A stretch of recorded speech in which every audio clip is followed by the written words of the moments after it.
Sibingelele ekuseni izidlodlo imedia sesikhona eMbalenhle kwi-March and March ekhona eMbalenhle namhlanje kuzi-2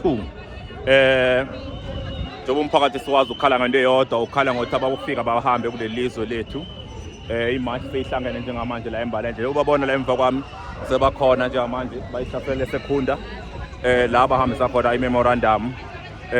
Sicela sibalandele kahle ukuthi bazogcina kuphi nabayeza likhona ibutho laseMbalenhle lihlomile izingofolo ibutho laseMbalenhle liredi kuyo yonke into.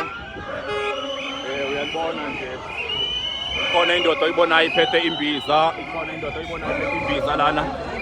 Nawe uyayibona ke manje, uyayizwa ingoma yakhona mfithini ukhuluma kanjani usibona simanxeba sinjena. Ingoma yabo itho njalo ethi ukhuluma kanjani simanxeba sinjena. Uyayibona ukuthi kanjani abadlali manje kusuka kakhulu uma ngabe ukufika engekalipho nje esisekhona mayile South African bayamcela nje kahle ngesisho ukuthi akahambe bangaze bamthathe bona bamhambise bona yabona bathi nje makahambe kumanje yabona. Uyababona nawo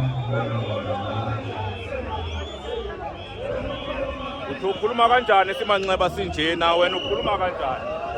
Ngiyacabanga ukuthi lezo inkulumo sibhekise kubo abaholi abanjengo Julius Malema akuyibona abavikela bokufika.